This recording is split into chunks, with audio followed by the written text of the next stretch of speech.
how's it going? MasterBucks here, and welcome to yet another episode of the Journey Career Mode in FIFA 19 with Tottenham Hotspur. If you somehow missed the first game or first episode of the new season with Tottenham, then by all means go back and watch it, because we did a lot in terms of reshaping the team and deciding, what exactly we were going to do with the side and some of the players that we brought in, and we had an insane first game.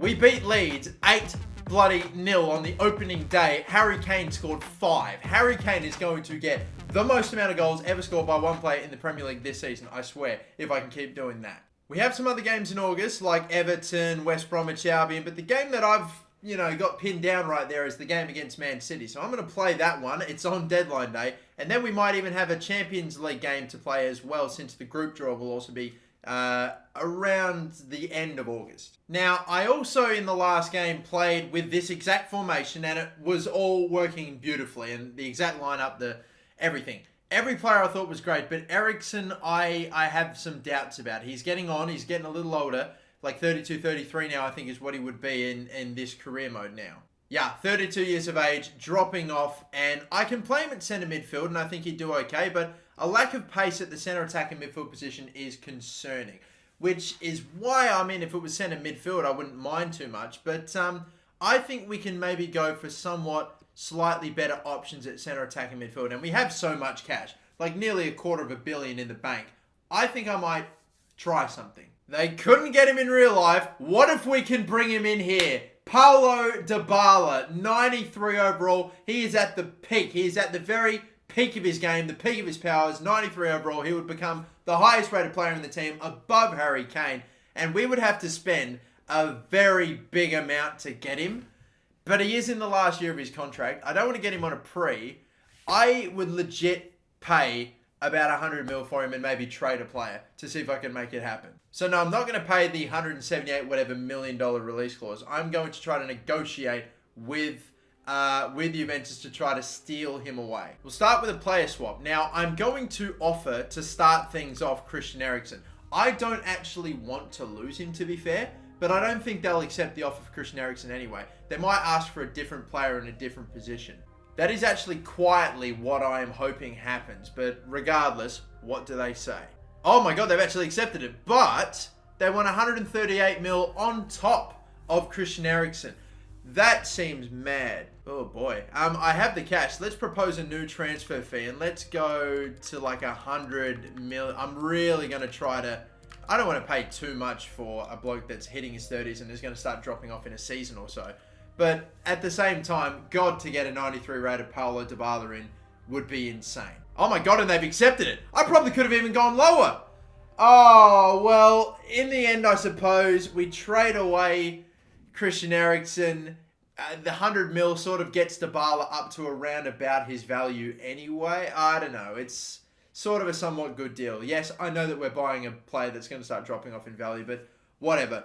They bought Cristiano Ronaldo for over 100 million. We're going to basically do the same here with Dybala. And they come in with, it's a decent amount, 300k a week, and the bonuses are mad.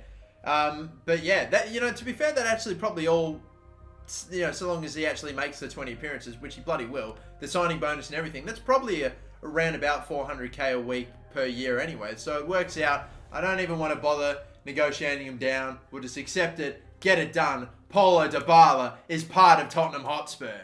Oh me, oh my, this is what I wanted to see. So a player with really, really good physical and mental attributes and the technical stats. Eriksen had some bloody great technical attributes, but that is insane. Almost everything he has there is above 90. Every speciality and trait, it feels like, in the books, and he becomes our highest rated player. I look forward to getting a game in and seeing him in action, but it's not going to be these first two. Instead, we're going to sim the game against Everton, sim the other game, which I've already forgotten who it's against, wow, but we're going to play the game against Man City away. We started our season with an 8-0 thumping of Leeds. What do we get away at Everton?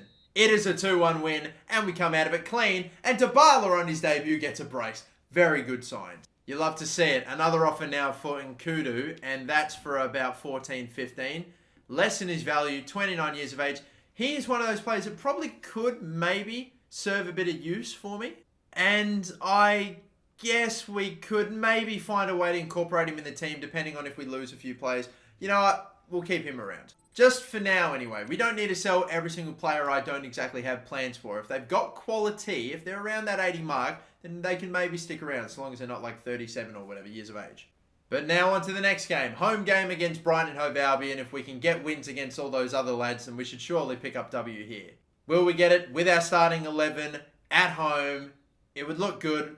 Brighton have lost all of their games up to this point, and they have lost another one. Harry Kane with another hat-trick. 3 games played in the Premier League, 2 hat-tricks to show for it. He's up to 8 goals in 3 games. To make matters worse, they lost a damn goalkeeper to injury, and Dybala also scored again. We are just kicking ass to start this season, man. I can't believe it. And I reckon there's not many other players left that I'd look to sell. Tom Edwards is a 80 rated 25-year-old right back, but we already have Odriozola, we have Carson Park, and we've got Kyle Walker-Peters, who's a good player to play at both right back and left back. There's just no, again, need for him to be in the team. We're just raising the cash right now and getting rid of any player I don't exactly have. Any player I know I will almost never play. I would rather get rid of some of the okay rated mid-20-year-old players so that way we can bring in younger players to grow. But Spurs are going to be put in Group C with Lyon, Anderlecht and Olympiacos. That is one of the weakest Champions League groups I think I've ever seen. That is like the sort of group that you get and everyone starts asking questions like, geez, I wonder how much Tottenham paid off UEFA to get that sort of group. That's ridiculous. So Spurs and Lyon should walk that group. Anderlecht, Olympiacos really should. There's no way with those two, but that's unbelievable. That's just, why bother with these 6 games? Just send us to the knockouts now. Well, anyway, we'll advance ahead to deadline day, but before we get on with all the transfers and everything, not that I'm really looking to do that much, I might make 1 or 2 signings, but this game against Man City is what we're going to start off with. Now, I'm not quite sure how, but we very interestingly have, I don't know if there's been like international games or something. I'm not sure, but Dybala, Lacello and Sanchez are so tired compared to the rest of the starting 11. I genuinely don't know what's going on there. Yeah, I'm noticing that we've got players away on international duty in the middle of the bloody Premier League season. Oh my God, okay, like, what have I missed here? What is actually happening? Is this supposed to be like international? Okay, like, what have I missed here? What is the competition that's happening right now? Is it supposed to be the Copa America? Because they're all South American teams. A bit of a run for some of the other players that you don't necessarily expect to see too much of. So a start for Oliver Skipp, start for Heung-min Son and Lucas Moura as well, and Jorge Mere, I think is how we pronounce it. If I did a little bit of research, I'm thinking that's it. So a few names and a few new faces that we're getting to see in a big game against Man City. Very, very weird. Hopefully this has affected Man City just as hard as it has affected us, or even worse. Man City, wow, have not had a good start. 2 losses and only 1 win from their first 3, and we are on the total opposite. Look at our goal difference was like 13 plus after just 3 games, and bloody crazy to see. Harry Kane, the man, banging them all in for us. Well, anyway, we know what Manchester City looked like at the beginning of the 2019-2020 season. What do they look like 5 or so years on in 2024-2025? Muric is their starting goalkeeper. They've got Bogle, Mukile, Hummels, and Dagba. Okay, some names in there that I recognise. Illich, Stark, Nicholas Stark, I would assume that is, and Garcia. Sterling is still there. Pacheco, Lobato, and Ayorzabal, I think. I recognise Sterling and I recognise the wingers, but a very unknown striker. They've got a regen striker up top, getting them kicked off. Okay, interesting looking Man City team. Maybe it's not too hard to see why they are where they are in the table. We're going to slot him in. Oh, he's got it there. Lucas, low cross. Maybe the low cross wasn't the option. Should have gone for a proper normal cross. Odriozola. Small pass in there, which is very deft, beautiful. And Kane. No, you are fucking kidding me. Wrong player. It's selected and it's fucked me over. That's good. That's better. We can shoot this, you know. Kovacic, shot, save, rebound. Through the 2 fucking Tottenham players that were right there to pick it off. Good play from Kane. Cross back stick. Lovely delivery. Oh, he still didn't win it. Unbelievable. The defense is so fucking annoying right now. You think you have him beat, and then they just fucking, they just come out of nowhere to cut off what is an almost golden goal scoring chance. Lovely. Kovacic is not going to be able to get past. Have to go backward. Saw that run. And Son. No, again it's happened. Fuck, to the wrong player. That was kind of my undoing on that occasion. And tried to slip it through for who was making that run? Number 8, Kovacic. Yeah, just, it's so narrow. And I know I signed up for that with the formation I have. There's very little width. I'm not really utilizing the width here. Just trying to, like, just go right through the middle. But, man, it's a bit, I don't know. It's just not been very sharp. I have just subbed off Lo Celso as well because he's now down to like nearly a third of his stamina. And I'm going to play Oakley Booth now. We'll give him a run. Oh, I thought we were going to make the tackle there. Bernardo Silva's now been subbed on into the game. Look at the space in the middle of the park. They are just getting so much room to operate. Where's my fucking midfield? Bernardo Silva slipping in. A good ball there for Sterling. Lunin has to make a save. First time he's been called into it for like an hour, despite the fact Man City moved the ball around so well. Oh my God, and he was onside again there, Sterling. Another save. You see what I mean? They are moving the ball around unbelievably well, but thankfully that one's straight to Lunin, who makes another big stop. Ah, fucking again. Shot wide this time from Pacheco Lobato, the regen striker. They are just getting so much fucking space to shoot, man.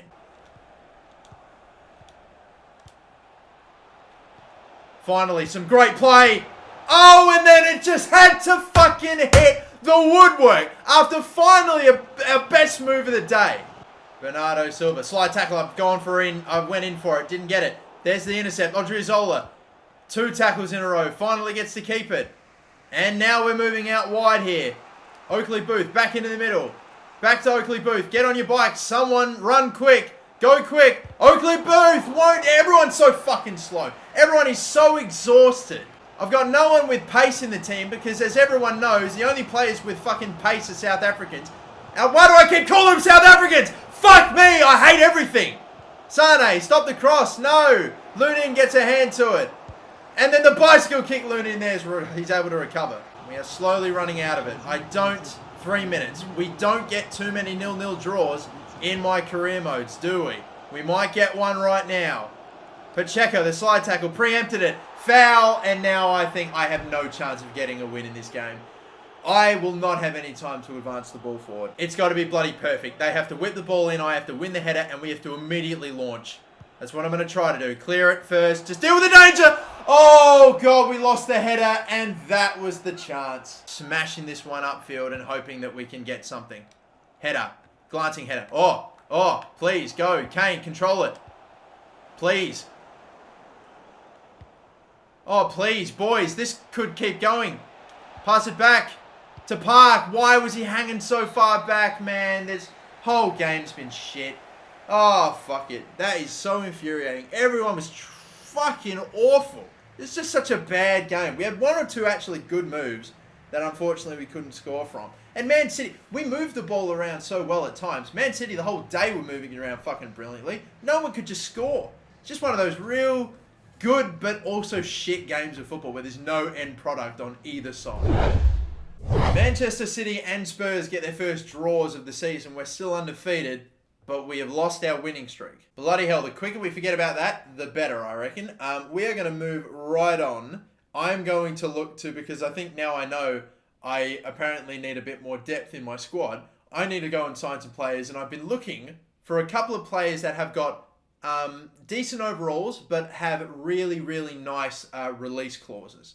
Simon Zakowski, I think, is one of those players. 83 overall. Look at that release clause. 23 million. That looks great. However, the team will not sell this player, but we can negotiate with him if we buy his release clause. All right, well, that's what I was going to do anyway. So we've got him as an option. We've got Kanjin Lee, who we could get real cheap. Literally half his release clause is half of his value. He's all right. Ninkovic was the player that we were looking to pick up before, so we won't go for him. But we might get another itch in the team. We'll get a Mitrovic, Martin Mitrovic, 80 rated, 21 years of age, a goalkeeper that we can actually get for pretty cheap, I would imagine. I would like to see if we can sign him. Doesn't have a release clause.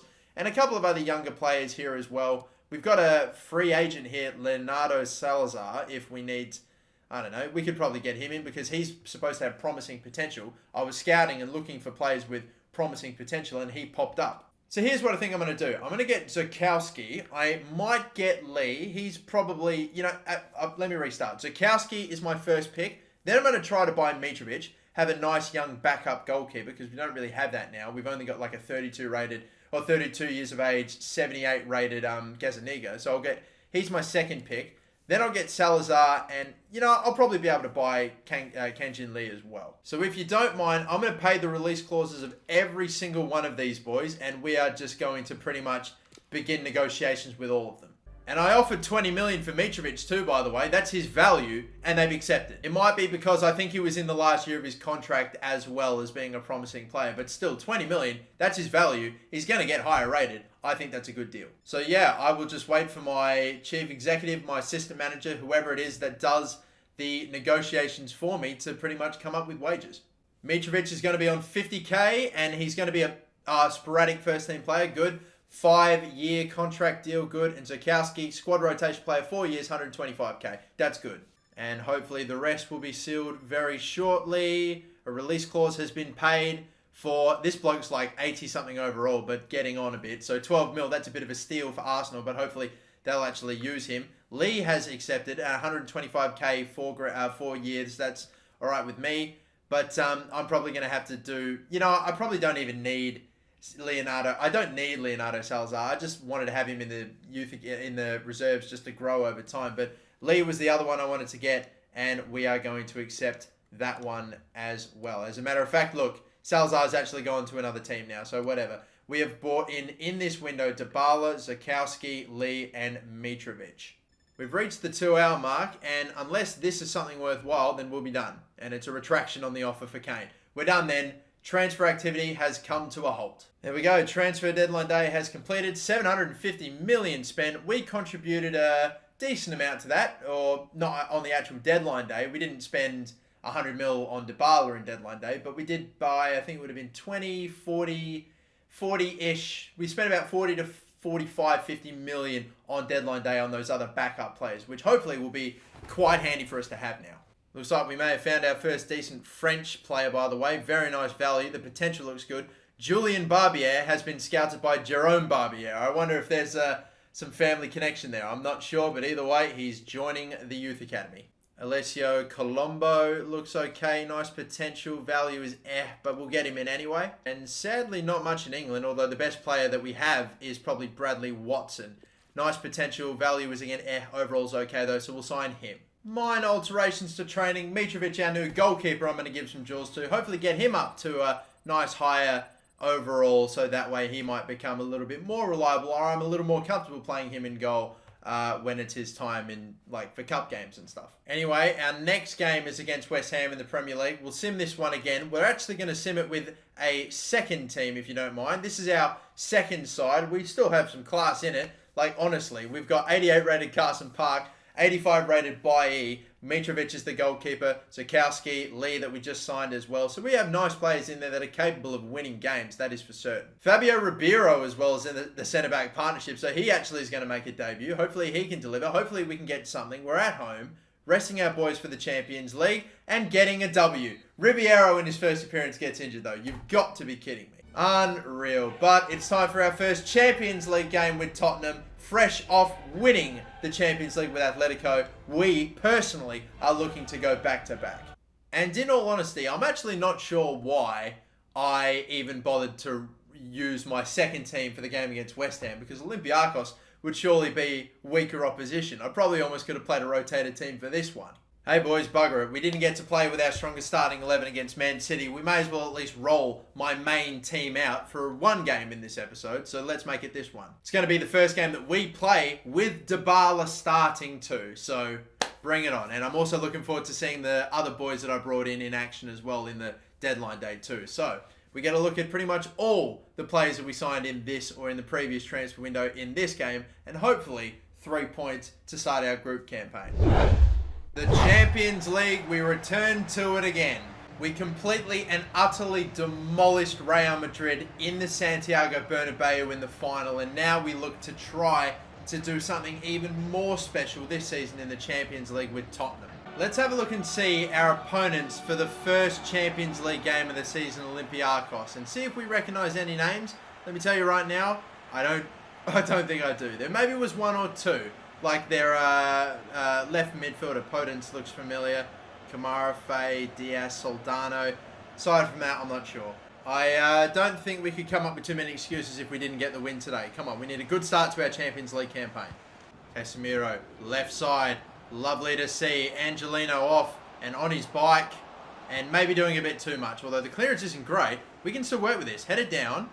Kovacic. Spin turn. Lacello! Would have been awkward. And it was awkward for him. Couldn't make it happen.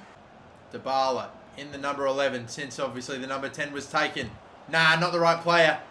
Morelos, though, still got it. Dancing feet. Odriozola! Save the goalkeeper. Yaniotis.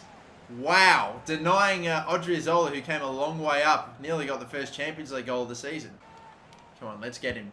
Kane, they're just not selecting him right now. Might not need to, because Sanchez is definitely getting up there, but just can't score still. I think I've timed this brilliantly, you know. Oh my God, Kane doesn't take a good touch. He goes to clear it, it comes off him. He may have been offside actually anyway, I don't know.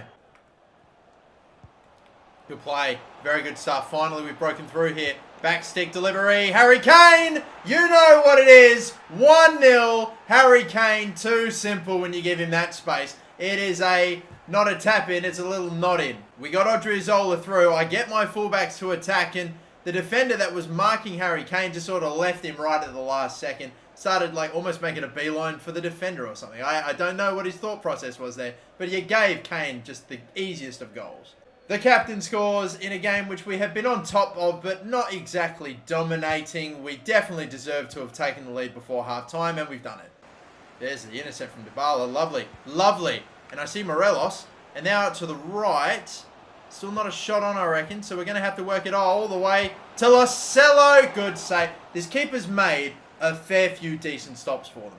Come on, this would be brilliant. Can we get it? Harry Kane, good delivery-ish. Doesn't win the header. Surely we're not going to get another chance here. Surely not. Surely not. Kane actually was onside and he's got it saved again. Oh, we got too many chances there to make it 2-0. If we had scored, I'd have felt guilty. How did we not make it 2-0? But how were we even given the opportunity by the ref? Goodness me. I don't know. And Kane, you should have gotten a second there. You had chance after chance. They're going to look the cross. Yes, they do. Gil Diaz, I do vaguely remember. Was he playing for Aston Villa, I think, at one point, maybe? I'm not sure. Shot. Oh, one forces a one-handed save out of Lunin. Back stick. There's no one really there. Kane, fake shot, pass, out, right side. Again. Again. Again. This could be great play. Not the right man we needed. Why is Morelos there? Where was Kane? Oh, Odriozola's picked it off. No, but it won't matter. Lunin again. I'm starting to think, like, we should have conceded at least a goal or two by now. Yet it's all this man that is keeping us in it. This is crazy. I mean, if the first goal we concede against bloody... Oh, no. Oh, my God, the side netting. We are now at this point just getting blessed. He can't be onside. No, thankfully he's not. Even though it was saved again. It's unbelievable. He's a freak, this keeper. Picked off that time, no. Blocked. Odriozola. I just can't complete a pass right now. At all. And the cross comes in. That was weak. Grabbed by Lunin. Man of the match for me, my goalkeeper. Unbelievable. Just one more to add. And we just did the fucking bare minimum there. Shambles at the back. Really fucking poor. But it was thankfully good enough. God. Yeah, no. I wasn't super happy with that performance, lads. But it was enough. And in the end, thank fuck I didn't rotate the team. Because imagine this team. Imagine this game. But without some of our star players and without our quality, we would have maybe not even gotten anything. But there you have it. There you have it. We have got ourselves a win in the Champions League. Very good to see. Courtesy of Harry Kane just getting the one goal. That was all we needed. A little header at the back stick. And we got 3 points. Hopefully, our other Champions League games, we don't have to work that hard to get just a 1-0 win for. And hopefully, we'll be able to clean it up at the back a bit. But I think I'm probably going to leave the episode here. We have a game against Wolves and other Champions League games on top of the Carabao Cup, which is coming up as well. We have drawn Charlton in that one as well. Manchester United we play on top of playing Wolves. And who else do we have? Lyon. We have Liverpool. A replay of the Champions League final in real life that was last. And a couple other games coming through as well in November. We're sort of almost getting through it a bit. The only big game in there is against Chelsea. But a good showing once again. We are top of the Premier League, although tied on points with Liverpool and Newcastle and only 5 games into it. We're only just getting started with Spurs, you know. We've spent the first episode or two really rebuilding and restructuring the team, and now we have got a bloody quality looking starting 11 and a team that we can fight. We can definitely challenge, we can definitely fight with this team. But until the next episode, my name's MasterBucks. Thanks for watching. Don't forget to like and subscribe, and have a good one.